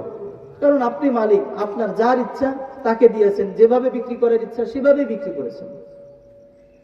তা আল্লাহ পাক রব্বুল আলামিন বলেন যে আমি হলাম বিচার দিবসের মালিক, বিচার দিবসের বিচারক। এজন্যই বলি নাই, কারণ বিচারক যদি বিচার করতে বসে তাহলে আইনের ধারা অনুযায়ী বিচার করেন, কি বলেন? কিন্তু আমার বান্দা হলো গুনাহগার, আমার বান্দা হলো গুনাহ করতে করতে জর্জরিত হয়ে আমার দরবারে আসবে। আমি যদি সেদিন বিচারকের ভূমিকা অবতীর্ণ হই, সেদিন যদি আমার বিচারকের ভূমিকা অবতীর্ণ হতে হয়, তাহলে বিচারকের যে আইন আছে, বিচারকের যে নিয়ম আছে, সেই নিয়ম অনুযায়ী বিচার করতে হবে। আর যদি আমি নিয়মের মধ্যে আমার বান্দার বিচার করি, আমার বান্দা এক কদম জান্নাতের দিকে আগাইতে পারবে না। এজন্যই বললাম আমি হলাম মালিক ইয়াউমিদ্দিন, আমি বিচার দিবসের মালিক। আমি আল্লাহ জানি তুই বান্দা আমার কাছে আসবি সুদের গুনাহ নিয়ে, তুই বান্দা আমি আল্লাহ পাক রব্বুল আলামিনের কাছে আসবি ঘুষের গুনাহ নিয়ে, আমি আল্লাহর কাছে আসবি তুই জিনার গুনাহ নিয়ে, আমি আল্লাহর কাছে তুই অন্যান্য যত রকমের গুনাহ আছে সমস্ত রকমের গুনাহ নিয়ে তুই আমার দরবারে আসবি। আর আমি আল্লাহ পাক রব্বুল আলামিন মালিকের উসিলায়, আমি যেহেতু মালিক কৈফিয়ত নাই, আমি আল্লাহ পাক রব্বুল আলামিন নির্দ্বিধায় বিনা বিচারে তোর জিন্দেগীর সমস্ত গুনাহ খাতাগুলো মাফ করে দেব। ভাইরা আমার, বন্ধুরা আমার, এজন্য লুকমান তার সন্তানকে সর্বপ্রথম শিরিক না করার জন্য নসিহত করলেন। এরপরে হযরত লুকমান আলাইহিস সালাতু ওয়াস সালাম আল্লাহ পাক রব্বুল আলামিন যে সূক্ষ্মদর্শী সন্তানকে চিনাইতেছেন, ইয়া বুনাইয়া ইন্নাহা ইনদাকু মিসকালা হাববাতিন মিন খারদাল ফাতাকুন ফি সাখরাতিন আও ফিস সামাওয়াতি আও ফিল আরদি ইয়াতি বিহাল্লাহ। আল্লাহ পাক রব্বুল আলামিন হযরত লুকমানকে বলতেছেন, আল্লাহ পাক হযরত লুকমান তার সন্তানকে বলতেছেন, আমার কলিজার টুকরা সন্তান, এই দুনিয়ার মধ্যে তুমি যত রকমের ভালো কাজ করো আবার খারাপ কাজ করো, যাই করো না কেন, ছোট গুনাহ হোক অথবা বড় গুনাহ হোক, সওয়াবের কাজ যতই ছোট হোক অথবা বড় হোক, যদি তুমি ওই সওয়াবের কাজ অথবা গুনাহের কাজ দুনিয়ার সমস্ত মানুষের আড়ালে গিয়ে করো, কোনো পাথরের মধ্যে কোনো গুনাহের কাজ করো, তুমি যদি ওই কাজটা আসমানের মধ্যে করো, তুমি যদি ওই কাজটা জমিনের মধ্যে গিয়ে করো, আমি আল্লাহ পাক রব্বুল আলামিন কিয়ামতের ময়দানে তোমার ওই গুনাহটাকে অথবা সওয়াবটাকে তোমার সামনে আমি উপস্থিত করে ফেলবো। আমি আল্লাহ পাক রব্বুল আলামিন কতটা সূক্ষ্মদর্শী, দুনিয়ার মধ্যে তোমার গুনাহ সম্পর্কে কেউ জানে না। অন্ধকার রাতের মধ্যে তুমি গুনাহ করতেছো, আমি আল্লাহ পাক রব্বুল আলামিন তোমার গুনাহ সম্পর্কে অবগত আছি। তুমি গুনাহ করতেছো, রোজা রেখে পুকুরের মধ্যে ডুব দিয়া পানি খেয়ে ফেলছো, দুনিয়ার কেউ দেখে না, একজন দেখছেন, তিনি কে? দুনিয়ার মধ্যে তুমি যতই গুনাহ করো, দুনিয়ার কারো কোনো খবর নাই, কিন্তু আমি আল্লাহ পাক রব্বুল আলামিনের খবর আছে। এজন্য আমার কলিজার টুকরা সন্তান, গুনাহ করো না, গুনাহ করো না। গুনাহ যত ছোট হোক অথবা বড় হোক, আবার যদি সওয়াবের কাজ করো সেটাও যত ছোট হোক বা বড় হোক, আমি আল্লাহ পাক রব্বুল আলামিন গুনাহের পরিবর্তে তোমার প্রতিদান দান করব, আবার সওয়াবের পরিবর্তে আমি আল্লাহ তোমাকে জান্নাতুল ফেরদাউস দান করব। এজন্য গুনাহ করে নিরাশ হতে নাই। হযরতে হামজা রাদিয়াল্লাহু তাআলা আনহুকে উহুদের ময়দানে হত্যা করেছিলেন, শহীদ করেছিলেন হযরতে ওয়াহশী রাদিয়াল্লাহু তাআলা আনহু। হযরতে ওয়াহশী উহুদের ময়দানে আল্লাহর নবীর চাচা হযরতে হামজা রাদিয়াল্লাহু তাআলা আনহুকে শহীদ করে দিয়েছিলেন। শুধু শহীদ করে ক্ষান্ত হন নাই, হযরতে হামজা রাদিয়াল্লাহু তাআলা আনহুর বুক চিরে ফেলছিলেন। আবু সুফিয়ানের স্ত্রী হিন্দা আল্লাহর নবীর চাচার ওই চিরা বুক থেকে কলিজাটা বের করে চাবায় চাবায় খাইছিলেন তার আত্মীয়র হত্যার প্রতিশোধের জন্য। ইসলামের যখন বিজয় হয়ে গেল, মক্কার বিজয় হয়ে গেছে, ওয়াহশী এত বড় অপরাধ করছে, মক্কা বিজয়ের পর ওয়াহশী মক্কা থেকে পালায়ে দূরে চলে গেছে। আমি তো এত বড় অপরাধী, আল্লাহর নবী মনে হয় আমাকে ক্ষমা করবেন না। কিন্তু আল্লাহ পাক রব্বুল আলামিন নবীজিকে বললেন, ওগো নবী, ওয়াহশী যদি ক্ষমা চায় আমি আল্লাহ পাক রব্বুল আলামিন তাকেও ক্ষমা করতে রাজি। আল্লাহ পাক রব্বুল আলামিন কুরআনুল কারীমের আয়াত নাযিল করে দিলেন, ইন্নাল্লাহা লা ইয়াগফিরু আন ইউশরাকা বিহি ওয়া ইয়াগফিরু মা দুনা যালিকা লিমান ইয়াশা। আমি আল্লাহ পাক রব্বুল আলামিন শিরকের গুনাহ ক্ষমা করি না, এছাড়া যত রকমের গুনাহ আছে আমি আল্লাহ পাক রব্বুল আলামিন সেই গুনাহ ক্ষমা করে দেই, যদি আমি আল্লাহ চাই। এই আয়াত নিয়ে ওয়াহশীর কাছে যাওয়া হলো, ভাই তুমিও তওবা করো, আল্লাহ তোমাকে মাফ করে দিবেন। বলে, আমি যে তওবা করব ভরসা তো পাই না, আমি যে গুনাহ করছি, নবীর চাচাকে হত্যা তো করছি, বরং তার কলিজা চিরে ফেলেছি, হিন্দা ওই কলিজা চাবায় চাবায় খাইছে, আমার মতো অপরাধী তো এই দুনিয়ার মধ্যে একজন নেই। বলে না, আল্লাহর নবী বলেছেন তোমার ব্যাপারে আয়াত নাযিল হয়েছে। কি আয়াত? এই আয়াত শোনায় দিচ্ছে। ওয়াহশী আয়াত শুনে বলতেছে লিমান ইয়াশা, এছাড়া শিরিক ছাড়া অন্য যত গুনাহ আছে আল্লাহ যাকে চান তাকে ক্ষমা করে দিবেন। এখন ওয়াহশী বলতেছে ভাই আমার তো মনে হয় আল্লাহ মনে আমাকে ক্ষমা করবেন না, কারণ এখানে আল্লাহ বলছেন লিমান ইয়াশা, যাকে চাই। আল্লাহ যদি আমাকে ক্ষমা করতে না চান তখন কি হবে? সাহাবায়ে কিরাম চলে আসছেন আবার নবীজির কাছে, ইয়া রাসূলুল্লাহ, ওয়াহশী তো বলতেছে যে আমাকে ক্ষমা করা হবে না, আমি তো কোনো ভরসা পাই না, আয়াত শুনাইছি তারপরে সে বলছে আল্লাহ যদি আমাকে না চান। দেখেন আল্লাহ ক্ষমা করতে বান্দাকে কত ভালোবাসে। সঙ্গে সঙ্গে হযরত জিবরিল আমিন আরেকটা আয়াত নিয়ে নাজিল হয়ে গেছে। হযরত জিবরিল আমিন আল্লাহ নবীকে বলেন ইয়া রাসূলুল্লাহ, আরেকটা আয়াত নাজিল হয়েছে, কি বলে ইল্লা মান তাবা ওয়া আমানা ওয়া আমিলা সালিহা ফাউলাইকা ইউবাদদিলুল্লাহু সাইয়্যাতিহিম হাসানাত। যদি আমার কোন বান্দা গুনাহ করে, হাজারো গুনাহ করলো, গুনাহ করার পরে যদি তওবা করে, ফাউলাইকা ইউবাদদিলুল্লাহু সাইয়্যাতিহিম হাসানাত, আমি আল্লাহ পাক রব্বুল আলামিন তার গুনাহ তো ক্ষমা করবই করব, বরং তার জিন্দেগীর গুনাহ যত আছে তওবার ওসিলায় তার সমস্ত গুনাহগুলোকে আমি নেকির দ্বারাই পরিপূর্ণ করে দেব। মুসলমান ইমানদার ভাইরা আমার, বন্ধুরা আমার, এই আয়াত নিয়ে ওয়াহশীর কাছে যাওয়া হলো, বলে ও ভাই তোমার ব্যাপারে আরেকটা আয়াত নাজিল হয়েছে, তুমি কালিমা পড়ে মুসলমান হয়ে যাও। ওয়াহশী বলে কি আয়াত? বলে ইল্লা মান তাবা ওয়া আমানা ওয়া আমিলা সালিহান ফাউলাইকা ইউবাদদিলুল্লাহু সাইয়্যাতিহিম হাসানাত। বলে এতেও আমার বিশ্বাস হয় না যে আল্লাহ আমারে ক্ষমা করবে। না রে ভাই, যাও আল্লাহ নবীর কাছে চলে যাও, আমার তো সাহস হয় না আমি ইসলাম ধর্ম গ্রহণ করব। সাহাবীরা নবীজির কাছে আসলেন, ইয়া রাসূলুল্লাহ,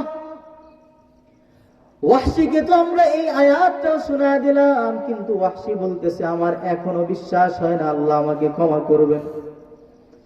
আল্লাহ বান্দাকে ক্ষমা করতে কত ভালোবাসেন। হযরত জিবরিল আমিনকে চূড়ান্ত আয়াত দিয়ে নাজিল করে দিয়ে বললেন, যাও আমার পয়গম্বরকে শোনায় দাও, সে যেন ওয়াহশীকে আমার এই ক্ষমার আয়াত শোনায় দেয়। আল্লাহ পাক রব্বুল আলামিন আয়াত নাজিল করে দিয়ে বলেন, কুল ইয়া ইবাদিয়াল্লাযীনা আসরাফু আলা আনফুসিহিম লা তাকনাতু মির রাহমাতিল্লাহ ইন্নাল্লাহা ইয়াগফিরুদ যুনুবা জামিআ ইন্নাহু হুয়াল গফুরুর রহিম।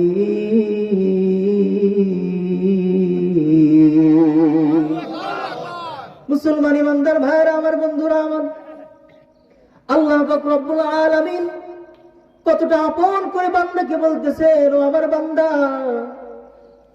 দুনিয়ার মধ্যে তুমি তোমার নফসের উপরে যত জুলুম করে ফেলো না কেন, তুমি গুনাহ করতে করতে পাহাড় সমান হয়ে যাক না কেন, তোমার গুনাহ যদি আসমান পর্যন্ত পৌঁছা যায়, আমি আল্লাহ পাক রব্বুল আলামিনের রহমত থেকে তুমি বান্দা নিরাশ হয়ো না। ইন্নাল্লাহা ইয়াগফিরুদ যুনুবা জামিআ, নিশ্চয়ই আমি আল্লাহ পাক রব্বুল আলামিন তুমি তওবা করতে দেরি, তোমার জিন্দেগীর সমস্ত গুনাহ মাফ করতে দেরি করব না। আল্লাহু আকবার বলো। আমি আল্লাহ পাক রব্বুল আলামিন তোমার জিন্দেগীর সমস্ত গুনাহ ক্ষমা করে দেব। ইন্নাহু হুয়াল গফুরুর রহিম, নিশ্চয়ই আমি আল্লাহ পাক রব্বুল আলামিন তোমাকে ক্ষমা করতে ভালোবাসি। ক্ষমা করেন কে বলেন? আল্লাহ। এখানে যারা আছি, কেউ কি আছি যে কাউকে হত্যা করছে? অধিকাংশ আমার মনে হয় নাই, থাকলে দুই একজন কেউ থাকলে, যদিও থাকে হয়তো ভুলে যদি কারো হয়ে যায় যাইতে পারে, কিন্তু আমার 100% ধারণা যে এখানে কোনো হত্যাকারী নেই। এখানে কাউকে আমরা হত্যা করি নাই। তাহলে আমার যে গুনাহ, আমার গুনাহ কি? একটু বিড়ি খাইছি। আমার গুনাহ কি? একটু নজর খারাপ করছি। আমার গুনাহ কি? এক ওয়াক্ত নামাজ পড়ি নাই বা ঠিক মতো নামাজ পড়ি না। আমার গুনাহ কি? আমার একটু দাড়ি ছোট। আমার গুনাহ কি? যে আমি সুন্দরভাবে জামা কাপড় পরি না, আমি শার্ট প্যান্ট পরি, টাকলুর নিচে কাপড় পরি। ভাই, গুনাহ হিসেবে গুনাহ অনেক বড়, ঠিক আছে, মানলাম আমি, কিন্তু আল্লাহর যে ঘোষণা, আল্লাহর ঘোষণা অনুযায়ী আপনি যদি এই মুহূর্তে বলেন আল্লাহ আমি সব ছেড়ে দিলাম, আল্লাহ বলেন আমি সব মাফ করে দিলাম। নিয়ত করা যায় ইনশাআল্লাহ? হাত উঁচু করেন, হাত উঁচু করেন, আল্লাহর কাছে ওয়াদা করেন, আয় আল্লাহ আমি আর কোনোদিন কোনো গুনাহ করব না, আয় আল্লাহ আমি আর কোনোদিন নামাজ কামাই দিব না, আয় আল্লাহ আমি আর কোনোদিন মিথ্যা কথা বলবো না, আয় আল্লাহ আমি আর কোনোদিন গীবত করব না, আয় আল্লাহ আমি আর কোনোদিন শিকায়ত করব না, আমি কোনোদিন কাউকে জুলুম করব না। রাজি আছি তো ইনশাআল্লাহ? আরো জোরে বলি ইনশাআল্লাহ। আল্লাহ পাক রব্বুল আলামিন আমাদের সকলকে কবুল করে বলেন আমিন। ওয়া আখিরু দাওয়ানা আনিল হামদুলিল্লাহি রাব্বিল আলামিন। যা কিছু বললাম আল্লাহ যেন আমাকে আমল করার তৌফিক দান করেন এবং আপনাদের সবাইকে যেন আমল করার তৌফিক দান করে বলি আমিন।